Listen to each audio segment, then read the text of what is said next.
Bom dia, gente. Voltando agora para a nossa segunda aula, vamos retomar nosso conteúdo do livro. Inicialmente, nós falamos das civilizações americanas que viviam aqui no continente antes da chegada dos europeus, ainda antes da chegada dos europeus. Na aula de hoje, nós vamos falar de outras civilizações que até pouco tempo atrás também eram pouco estudadas nas escolas, pelos historiadores, por uma situação muito ligada a um preconceito racial que existia na Europa desde o do século XIX. E, portanto, o estudo dessas civilizações não era tão desenvolvido e somente nos últimos 30 anos é que passou a ter uma maior visibilidade e compreensão destas civilizações. Essas civilizações e reinos são os do continente africano. Importantes civilizações que se desenvolveram lá na região da África e que tiveram grande contribuição na formação cultural do continente.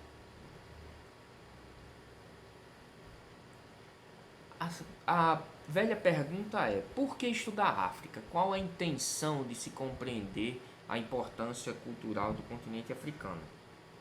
É interessante notarmos que a cultura africana acabou influenciando de forma muito grande a formação de países como o Brasil e também de outros países da América, mas especificamente trazendo para a nossa realidade. A formação cultural do povo brasileiro deve muito à importância dos povos africanos que vieram obrigados para trabalhar aqui no nosso território ao longo de todo o século, de todos os séculos de 16 até o 19.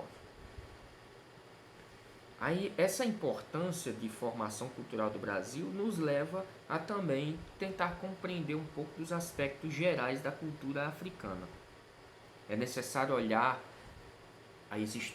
a coexistência de povos de origem africana aqui no Brasil e relacionar com a cultura dos seus povos originários, no caso as civilizações originárias que caracterizaram a formação do povo africano ao longo da história. É importante observarmos também a variedade natural e, consequentemente, a distribuição das populações a partir dessa variedade natural que influenciava o desenvolvimento humano no continente africano. Vocês notam aqui, ó, as regiões desérticas são bastante frequentes aqui no continente africano. Essas áreas. Nessas regiões a vida é bastante difícil devido principalmente à escassez de água, excetuando-se algumas pequenas áreas onde existem oásis, que são áreas onde o pessoal praticava uma agricultura bastante desenvolvida e haviam grandes núcleos populacionais devido à presença de poços artesianos nos quais eram utilizados para o plantio de algumas culturas agrícolas e também para a criação de pequenos rebanhos de animais. Nas bordas dessas regiões desérticas crescem as estepes, que são vegetações gramíneas e rasteiras, são arbustos. Não é uma área verde, totalmente verde, mas também não é uma área deserta. Essas áreas são principalmente usadas desde os primórdios das civilizações humanas. Essas áreas vinham sendo usadas para a criação de animais de pequeno porte. A região das savanas, onde existiam importantes núcleos humanos que ao longo da história se utilizavam dessas regiões para principalmente a caça. As áreas florestais, densas florestas equatoriais, nessa região aqui, onde viviam grupos humanos considerados silvícolas. As vegetações mediterrâneas, áreas onde as populações eram mais ligadas culturalmente e economicamente aos europeus. E aqui a região de oásis, o que eu havia falado, pequenas ilhas de verde nas áreas desérticas. Por ter uma variedade cultural muito grande e por ser uma região também bastante extensa, nós vamos ter assim a coexistência nesse continente de variedade muito grande de etnias, de grupos étnicos, de raças, de pessoas que falam línguas diferentes. Como nós vamos ver aí, vai se estimar por especialistas a existência de mais de 1.200 línguas faladas em todo o continente africano. Isso as línguas nativas, que ao longo do tempo foram influenciadas por dialetos que, devido à junção cultural, muitas línguas acabaram se fundindo, dialetos se formaram e também chegou a forma de linguagem dos colonizadores europeus. São vários países que possuem suas línguas nativas, seus dialetos nativos, e também possuem suas línguas oficiais: o inglês, o francês, o português, o espanhol, o belga, o alemão. Ou seja, as línguas de origem de matriz europeia foram influenciadas também nessas regiões do continente africano por línguas nativas. Aí, por essa variedade de línguas e diversidade cultural, ficou estabelecido que o continente africano ficaria dividido entre famílias linguísticas que possuíam traços característicos próprios e de alguma forma se relacionariam. São elas as afroasiáticas, que dominam basicamente o norte e o leste do continente. Os principais grupos linguísticos são os berberes, os egípcios, no caso o egípcio antigo, era a língua apresentada, o semítico, uma língua de origem da região da Arábia, que hoje o semítico é uma variação linguística da qual sai o grupo dos árabes e o grupo dos judeus, os cuxitas e o Chade. O Níger cordofaniana, do qual se extrai as correntes linguísticas cordofaniano e Níger-Congo, que são as culturas Ashanti, Swahili, Banto, Xhosa, Zulu, Yorubá, Ibo, entre várias outras. Praticamente domina essa região do centro do continente africano em direção ao sul e parte ocidental do continente. As nilo-saarianas, na região norte do rio Nilo, na parte do deserto do Saara e na região do atual Sudão. São os principais grupos: o Songhai, o Saariano, o Maban, Furian, Coman e Nilote. O Khoisan, que domina basicamente na região sul, no extremo sul do continente. Desse grupo, dessa família, nós temos as correntes Hadza, Sandane e Khoisan. Aí na próxima imagem nós vamos ver essa distribuição mais geográfica.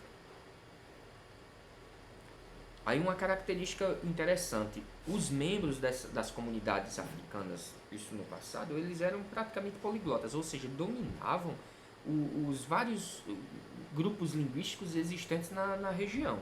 Era de vital importância que as lideranças, os membros mais importantes dos grupos de comunidades e aldeotas que existiam na região, era importante para que os líderes tivessem uma compreensão entre eles da capacidade de entender os seus vizinhos. Muitas vezes eram tribos amigas e outras eram tribos inimigas, mas para eles, as lideranças locais das pequenas aldeias africanas, era interessante que houvesse o conhecimento das linguagens ou da forma de linguagem dos seus vizinhos. E aí nós temos a distribuição. Na região oeste, centro e pegando para o sul,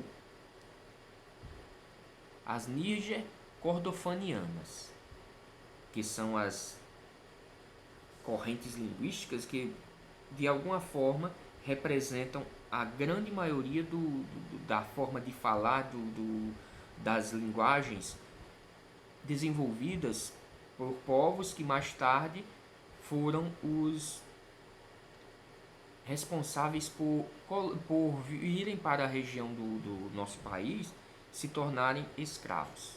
Basicamente, as linguagens dos escravos que vieram da África aqui para o Brasil para trabalhar, obrigados nas lavouras de café, de cana-de-açúcar, nas minas de ouro das Gerais, basicamente foi dessa corrente linguística aqui, ó, as línguas níger-cordofanianas. Daqui dessa região saiu a maior parte dos escravos que vieram para cá, para o Brasil. Aqui a região Costa do Marfim, Serra Leoa, as regiões aqui do Congo, as regiões aqui de Angola, Moçambique aqui, todas elas são desse grupo linguístico. As nilo-saarianas, essa área aqui, o pessoal que vivia próximo ao rio Nilo, aqui essas partes aqui, e os habitantes do deserto do Saara. As línguas afroasiáticas, os berberes, os malinenses que viviam nessa região aqui, os egípcios antigos, línguas de origem semítica, como aqui o pessoal aqui dessa área aqui que pertence à antiga civilização da Etiópia. Todas essas áreas aqui eram controladas por esse grupo das línguas afroasiáticas, que também tinham muita relação cultural com linguagens, com línguas faladas aqui na região da Ásia. Aí a língua Khoisan, como foi dito anteriormente, aqui no extremo sul, basicamente onde hoje é a Namíbia e a África do Sul. Então temos aí os 4 grupos linguísticos mais importantes do continente africano distribuídos geograficamente. Basicamente nós temos aí a divisão, ó. A chamada África Branca corresponde às línguas afroasiáticas e nilo-saarianas. Praticamente toda a chamada África Branca. Por que chamamos de África Branca? Porque é a parte do continente africano cuja população nativa é de coloração branca. A África Negra é dessa região para baixo, basicamente os outros grupos linguísticos, os níger-cordofanianos e os de língua Khoisan. Esses aqui representam a chamada África Negra, porque basicamente, do ponto de vista étnico, a África vai ser distribuída nesses 2 grupos. O grupo dos brancos, isso eu estou me referindo aos nativos, porque ainda tinha a questão das influências dos europeus que também deixaram populações brancas nessas regiões. Mas, do ponto de vista dos nativos, a África Branca corresponde ao norte da África, basicamente o domínio do deserto do Saara, região do Egito, Líbia, região do Sudão, região da Etiópia. É claro que existem populações negras aqui, mas principalmente as populações mais tradicionais aqui são de coloração branca. Já esses outros aqui é a chamada África Negra. Embora nós saibamos que também existe população nativa de ascendência branca e também tem os de ascendência europeia, que também são brancos por sua característica cultural. Aí aqui nós temos os principais grupos étnicos e os mais característicos, que estão distribuídos aqui conforme as suas famílias mais importantes. Os sudaneses, os bantus, bosquímanos, pigmeus e nilóticos, aqui distribuídos. Aí, como eu falei aqui anteriormente, ó, a área em destaque é reconhecida como África Negra, basicamente a região do continente africano, cuja a preponderância nativa são de grupos negros.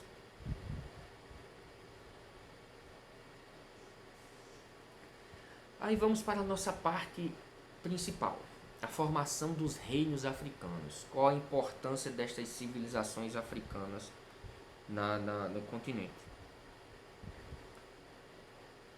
Por ser um dos maiores continentes, por ser bastante rico e também ter um grande número de grupos culturais, uma diversidade cultural muito grande, também se formou no continente importantes reinos que ao longo do tempo dominavam vastas regiões e controlavam importantes trechos de atividade econômica, principalmente atividade comercial, com as caravanas atravessando o deserto. A história do desenvolvimento da vida na Terra, da biodiversidade e da evolução da espécie humana se confunde com a própria história da África, porque, segundo as pesquisas arqueológicas, basicamente o continente africano é o berço da humanidade. Os primeiros grupos humanos em que se formou ao longo da história da humanidade tiveram sua origem no continente africano. Praticamente, o continente africano foi o iniciador do processo da trajetória humana na Terra. Segundo as pesquisas arqueológicas, estabelece-se que o continente africano é o berço da civilização humana. É o local onde começou a surgir os primeiros grupos humanos que se tem notícia.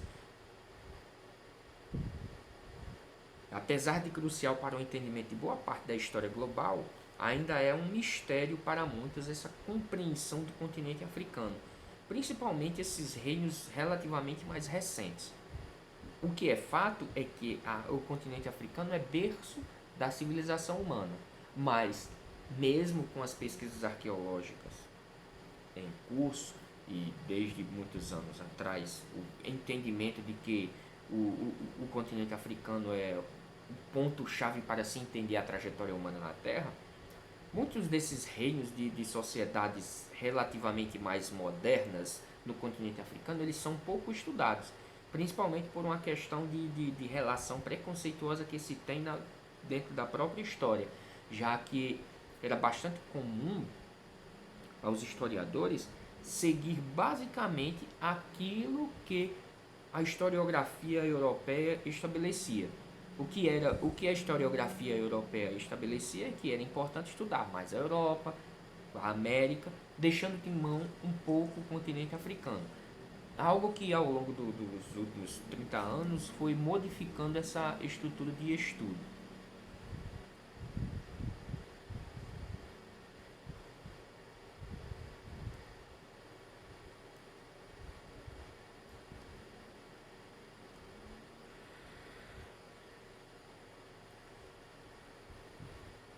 A partir do século VIII, o norte da África passou por profundas transformações com a chegada da religião islâmica a partir da Arábia.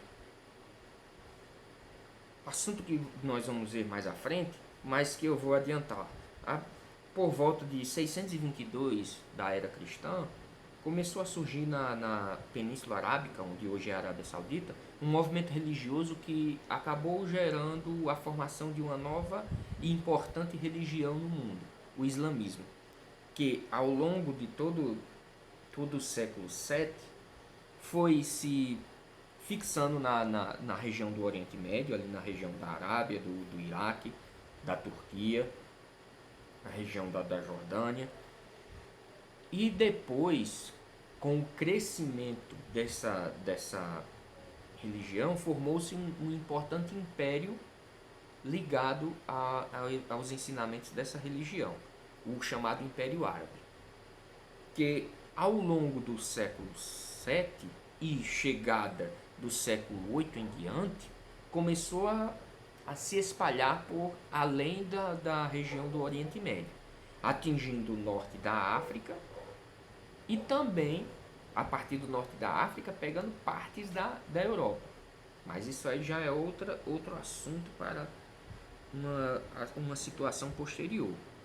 Aí justamente foi essa influência da religião islâmica que de alguma forma também contribuiu para formações de importantes impérios e reinos também no continente africano. Justamente essas transformações geradas pelo domínio dos povos de religião islâmica vindos da Arábia, no caso os árabes islâmicos, eles começaram a estabelecer rotas de comércio, principalmente na região do norte do continente, cujas essas rotas de comércio eram importantes caravanas de transporte de produtos vindos da região mais oriental, regiões como a China, a Índia. Essas rotas comerciais acabavam gerando comércio dessas mercadorias e que seriam levadas também para a Europa via Portugal e Espanha. Isso já bem mais à frente, já no dos séculos 14, 15 e 16. As terras africanas foram responsáveis por produzir grande quantidade de mercadorias que eram comercializadas pelos árabes nessa região norte. Como produziam importantes riquezas, atraíam o maior número de mercadores árabes.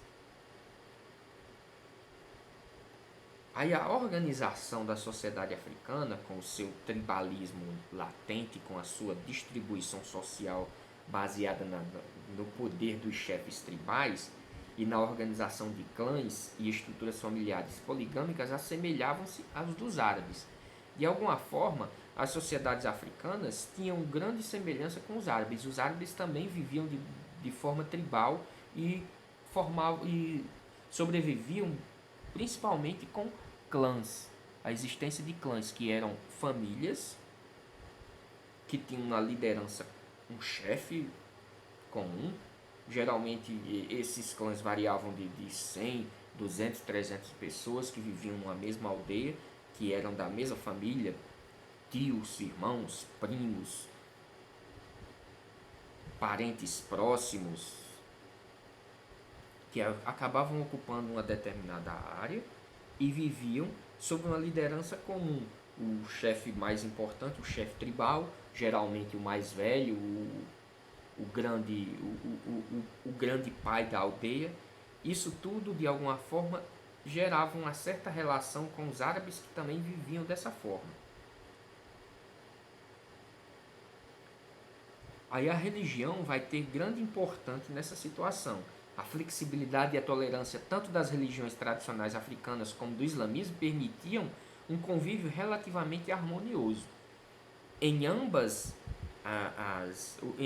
os grupos de culturas opostas, a religião tinha importante papel. Só que no momento em que houve um respeito mútuo, as práticas comerciais acabaram de alguma forma favorecendo um maior contato entre esses grupos, as tribos nativas africanas com os mercadores árabes.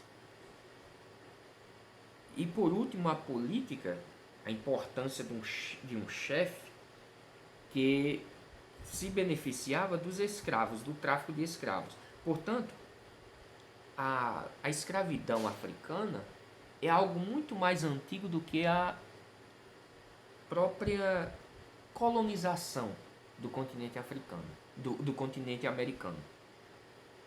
Os portugueses e espanhóis simplesmente se utilizaram dessas práticas comerciais de tráfico de escravos entre os reinos africanos e capturavam escravos e revendiam-os para o continente americano. A prática já era existente dentro do continente africano. Ela só foi utilizada e fortalecida pelos europeus.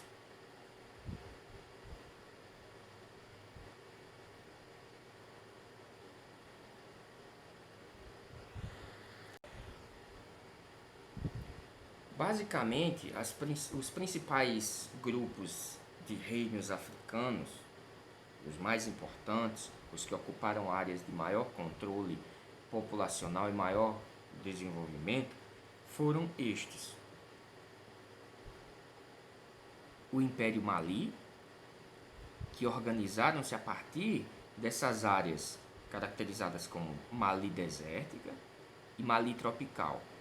Não era somente essa área, eles praticamente controlaram rotas comerciais, caravanas comerciais de todo o norte da África, toda essa região aqui.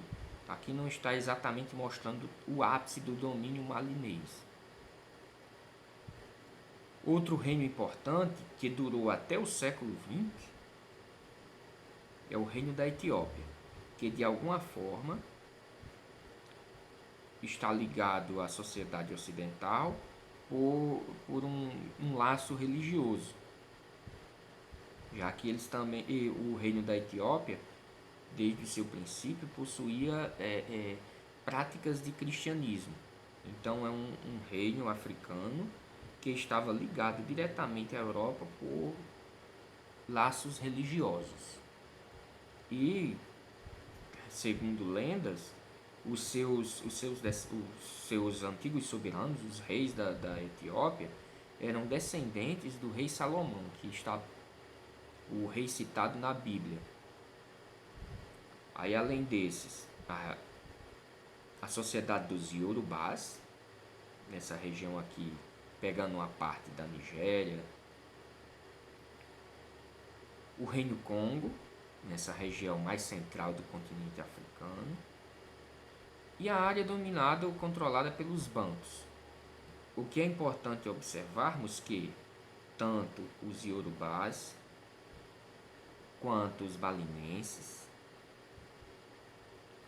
os habitantes do Reino Congo e os Bantus, essa região aqui praticamente eles tiveram grande relação com a formação do Brasil, porque partia dessas regiões aqui boa parte dos escravos que passaram a vir trabalhar aqui no continente americano, em especial no nosso país, a virem trabalhar como escravos, já que boa parte dos negros que eram capturados no continente africano vinham dessas regiões aqui.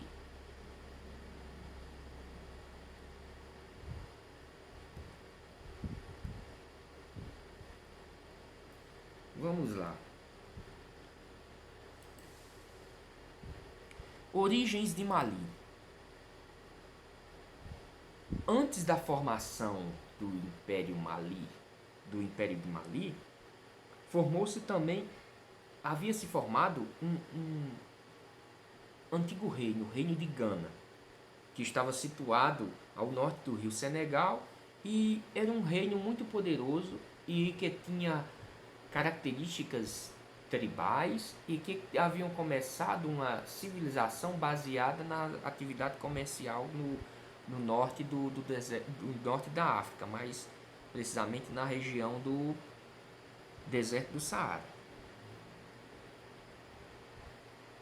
Já Mali, que havia se formado reino a partir da base territorial do reino de Gana, se tornou o primeiro império da África subsaariana. Disse que tem notícia mais detalhada. Era um importante império que se formou na região do norte da África, do norte ocidental da África, que de alguma forma se tornou muito maior e mais poderoso do que os reinos europeus que existiam na época, dada a sua importância e ao seu poder territorial. O rio Níger possibilitava a fertilização das terras e facilitava o transporte das pessoas e das mercadorias.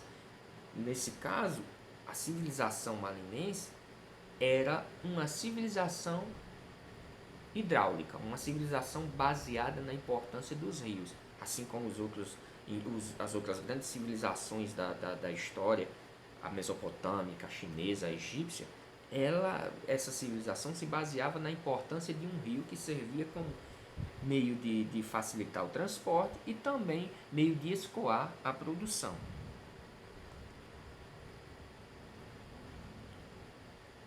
A civilização era tão importante que ainda hoje existem os resquícios desse controle que eles exerciam sobre a região. Esses resquícios estamos só nos referindo às construções arquitetônicas do período, obra dos habitantes desse império e obra da imponência que se tinha notícia dessa civilização.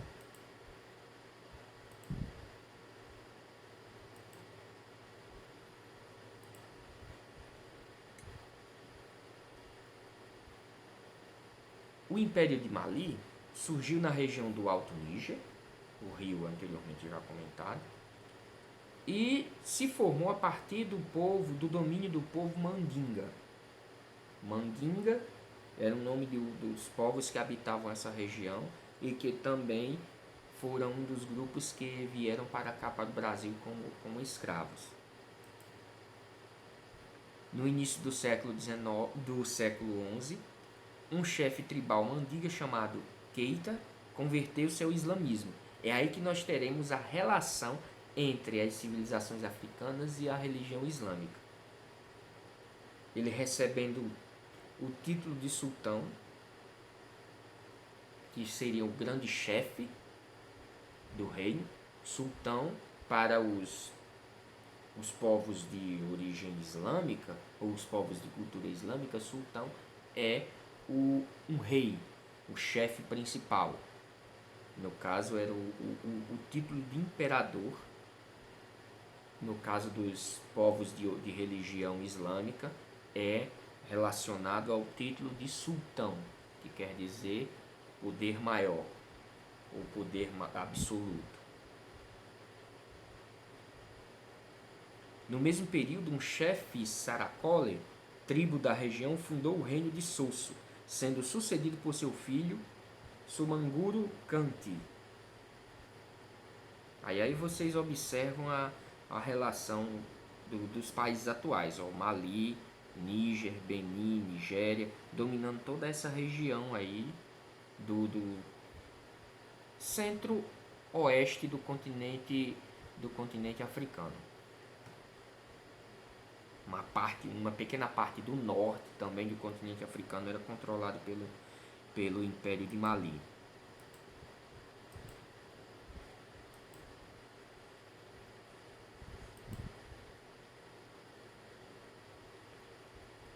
E aí nós temos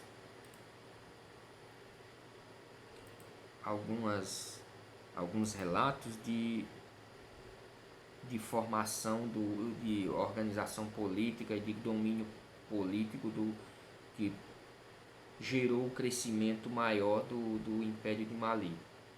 Samanguru derrotou Naré-Fa Magan, filho de Keita, e dominou a região, incluindo o próprio reino de Mali. No caso, o pequeno reino de Mali que havia se formado, sob o controle de um sultão, a partir da interferência ou das relações com a religião islâmica, acabou começando guerras entre os reinos locais, e desse controle dos habitantes da região